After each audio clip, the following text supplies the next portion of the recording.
This is the story of the sonnet, especially the story of the sonnet as it moved from Italy to England. Now, in the High Middle Ages, we think of this as like the 1100s into the 1200s. In Italy, Italy was a place of great artistic ferment. Now, for a long time, I believed that Dante Alighieri, author of the famous Divine Comedy, invented the sonnet. After doing some research for this series, actually, I found out that that's not actually true. Now, Dante popularized the sonnet in the late 1200s, but the sonnet was actually invented a while before that. I want to warn you that I'm going to butcher a lot of these Italian names, but the invention of the sonnet is first credited to a man named Giacomo de Lentino. And this is someone that Dante himself talks about as, one of his great forebears in Italian poetry. There were people like Guitone d'Arezzo, who was a Sicilian court poet who wrote a series of sonnets which gained popularity. And then, of course, Dante Alighieri tries his hand at the form. And because of Dante's great fame, not just for the Divine Comedy, but also for his earlier sonnet works, this form became really established as the form that the greatest of poets write in. Now, Dante's work that contains his sonnets is called La Vita Nova. This is the new life. And I warn you before going and looking at La Vita Nova, a lot of people find it very cringy, but I think it's actually a really good first volume of sonnets to think about when we think about the strengths and weaknesses of sonnets. So La Vita Nova is written in the late 1200s by a Dante who is pretty young.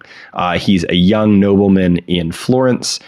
He's about to get involved in politics. He, runs with the artistic circles of his day. There's a guy named Guido Cavalcanti, who he's friends with, and they kind of write poetry and share it back and forth. And both Dante and Cavalcanti, they are kind of wanting to bring a new life and a new kind of style to poetry. And actually, this starts being called the sweet new style. And they write sonnets. Now, the sonnets that they write are love sonnets. And if you read La Vita Nova, you'll find it's not just a book of sonnets, like you would find if you pick up Shakespeare's sonnets or, one of the more modern sonnet collections that we talked about last time. This is a series of sonnets which are interspersed with long prose digressions about kind of the context out of which these sonnets were written. Really, it's more the story of Dante becoming a poet and learning how to write poetry as he falls in love with and has this kind of tumultuous desire for a woman named Beatrice. Now, Dante and Beatrice are pretty famous. There are lots of videos on YouTube that go into the Dante and Beatrice background. What's important for the sonnet is that Dante decided to write sonnets about this new woman he fell in love with. He met her when he was just a boy, really, and he was struck by her beauty and dedicated his first major works to her. And he chose the sonnet form. It's the sonnet he turns to when he wants to write about new love and unrequited love. And if you know anything about the Dante and Beatrice story, he falls in love with her. He doesn't really know her very well. They're in the same social circle, but she ends up getting married to someone else and then dying pretty young. And most of his poems are poems of longing that are never fulfilled. Now, we also know that Dante ended up getting married to a well-to-do noblewoman who was pretty shrewd as far as we can tell. And managed to not get exiled when Dante got exiled. But he never wrote poems about her. He only wrote poems about this crush he had who never reciprocated and died young. And so the sonnet, as it's established by Dante, is a poetic form for romantic longing, for trying to kind of reason through the difficulties that one has when it comes to love, especially unrequited love, and then a form that has to deal with the death of the beloved and a looking beyond the beloved to maybe some more eternal hope and eternal, more sober consideration. And so we first see this in La Vita Nova.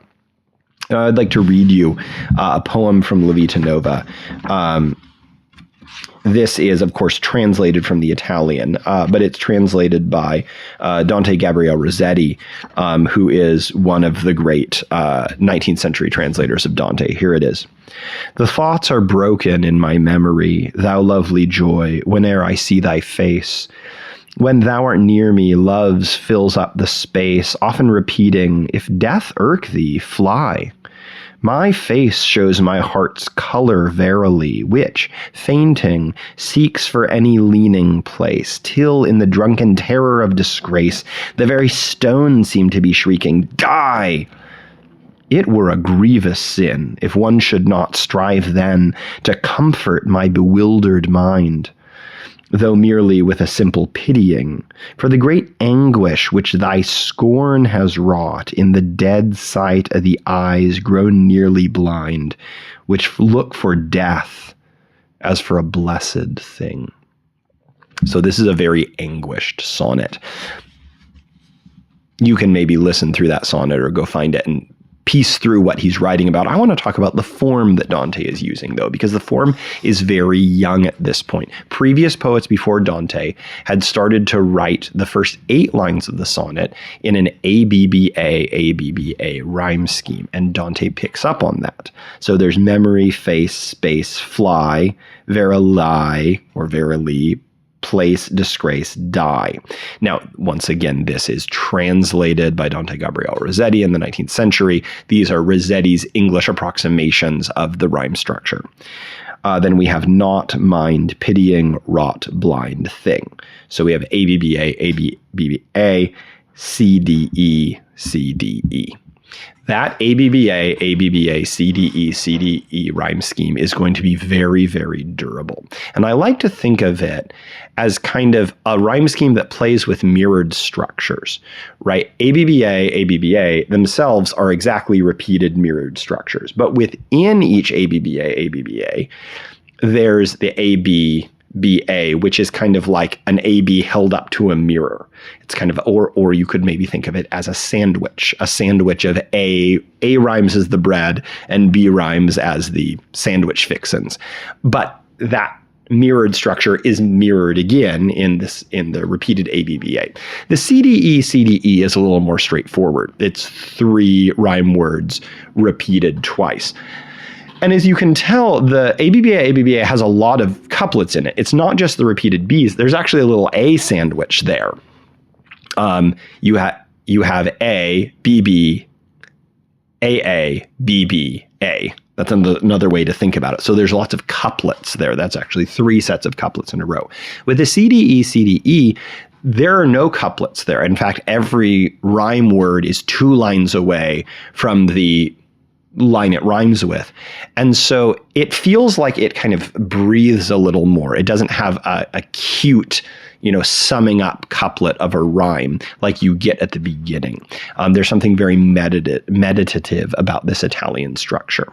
Now, the name for this Italian rhyme structure, ABBA, CDE, has come down to us as being called Petrarchan. Now, why is it called that? Well, in the generation after Dante, Francesco Petrarca, who loved Dante and saw him as his, as the greatest poet of the Italian world, Petrarch said, "Hey, I'm going to kind of pick up on what Dante did in La Vita Nova," but La Vita Nova isn't very long. I think total there maybe like, I don't know, tens of sonnets in it. I don't have it in front of me, but there aren't a lot of sonnets. It's the kind of book that you could really read in 1 or 2 sittings. Petrarch says, I want to really test out the sonnet as a structure that maybe we could write in a much broader scale. And so this is a book that is worth checking out. This is just called The Poetry of Petrarch, but it's a translation of the work Canzoniere by Petrarch. This is a series of over 300 poems. There's actually 366 poems in this collection. Most of them are sonnets, not all of them are. Some of them are longer canticles, which are, longer lyric poems that are more written kind of like a long song. And what Petrarch does is he basically says, look, I'm going to kind of be the first one to take the Dante tradition, follow it pretty exactly, and expand upon it. So what's the Dante tradition? Well, the Dante tradition that he starts is, there's this woman, she's kind of far away and beloved. We see her, we pine for her, maybe we wrestle with ourselves. It'd be better to die than to, not be in her love. And to write sonnets based on that and kind of chronicle that struggle, a struggle which, as we mentioned in Dante, leads to maybe a more eternal perspective, a more maybe mature perspective by the end, a less earthly perspective. We might start out the sonnet cycle, like we do with Dante, thinking about, the beauty of her eyes and her hair and her glance.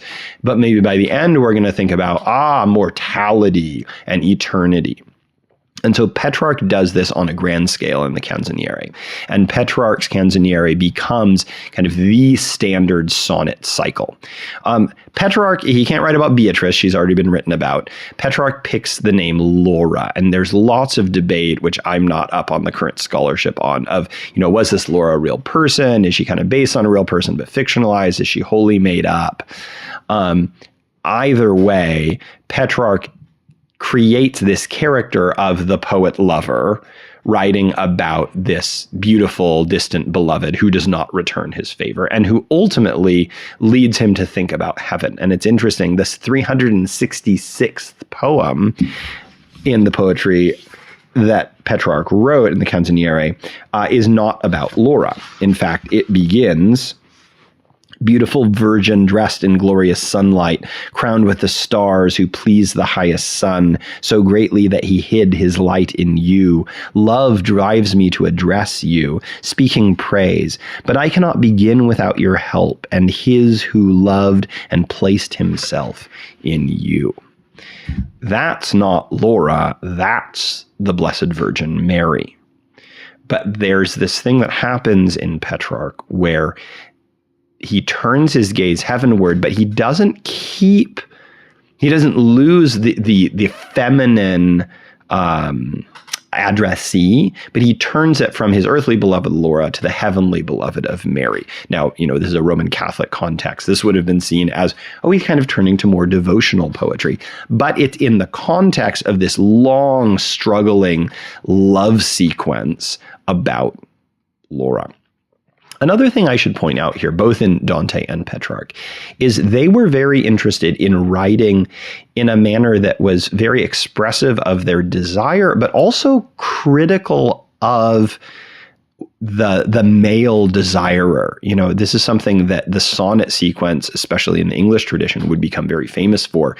A man saying, I love her so much, and I'm so worthless, and I kind of hate myself and love her, and the more I love her, the more I hate myself. We might say, this doesn't seem very psychologically healthy, but this is something that became a hallmark of the sonnet, both expressed desire for the other and self-blame. So how does the sonnet go from being in the Italian courts of the Italian Renaissance to England and something that Shakespeare wrote in? Well, it came over with a man named Thomas Wyatt. Now, Thomas Wyatt is not well known, if you ask people to rattle off, the names of the greatest English poets, even the English poets of the Renaissance, they usually won't think of Thomas Wyatt.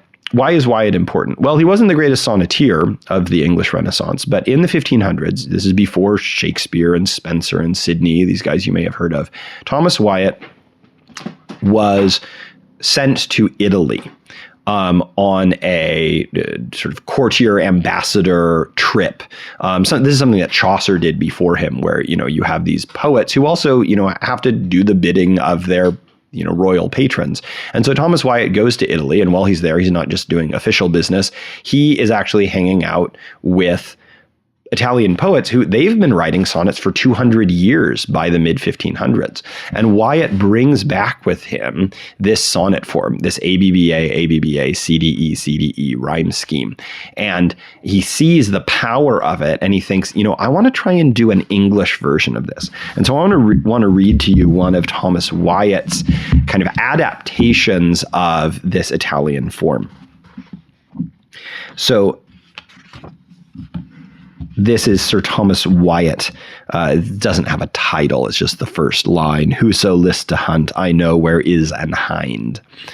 Whoso lists to hunt, I know where is an hind. But as for me, alas, I may no more. The vain travail hath wearied me so sore. I am of them that farthest cometh behind. Yet may I, by no means, my wearied mind, draw from the deer, but as she fleeth afore, fainting I follow. I leave off, therefore, since in a net I seek to hold the wind. Who list her hunt, I put him out of doubt, as well as I may spend his time in vain. And graven with diamonds in letters plain, there is written her fair neck round about, Noli me tangere, for Caesar's I am, and wild for to hold, though I seem tame. I do want to talk a little bit about the structure of this poem in the content of it. This is, this conceit, which we actually have in Petrarch. This, I feel like loving her is like chasing the wind. This is a Petrarchan image. But also this idea of the hunt. A hind, it's an old-fashioned English word for a deer. If you're hunting a deer, that's hard. Deer are quick. And so his metaphor, I don't want to be too pedantic here, but the metaphor is just like the hunter seeks the deer, and it's very difficult to catch the deer, sometimes impossible. I desire my beloved, but I can't get her. But I just really love his ability to put really imagine richly this hunt, and the hind at the end. I love this. Graven with diamonds and letters plain, there's written her fair neck round about, Noli me tangere, for Caesar's I am, and wild for to hold, though I seem tame. This is kind of going back to this idea that, all the great deer in the forest, you can't just go hunt them and kill them. They all belong to the king. Now, it's interesting. It's Caesar here, not, King Richard or someone like that. Caesar's I am. I belong to the king, and you can't find me. Maybe there's something going on here about, humans belonging to the great heavenly king, or maybe our duty is to the political power. We are not just our own to do with our hearts and destinies what we wish. This goes back maybe even to Beatrice. Beatrice, she marries the man she marries partly out of political convenience, not necessarily because she has this great love for him. Dante, too, his marriage was of political convenience. We are Caesar's, perhaps, not just our own, though we might desire it. So there's this really strong tension between sort of political demands, and maybe even spiritual demands and individual desire here. Now let's think about the rhyme structure a little bit before we end. Hind, more, sore, behind, mind, afore, therefore, wind, doubt, vain, plain, about, am, tame. So we have an ABBA rhyme scheme, hind and behind. I don't know. That's almost not even a rhyme. It's just the same word again. It means, it's homonyms, means different things. More and sore. Mind and wind is one of those where probably in Wyatt's day, those did more exactly rhyme, but now it doesn't quite work for us. Afore and therefore, he's picking these words that are very close to just repeating the same exact sound, not rhyming, but not the exact sound in just the last vowel and the last consonant, but even in the first consonant, which isn't always acceptable. We usually look for rhyme being a difference in the first consonant and then the same final vowel sound. And if there's a consonant sound after that final vowel sound, we want it to be exactly the same. But that first consonant sound, we would expect something like more and sore, not hind and hind. Hind and hind, just they're the same word.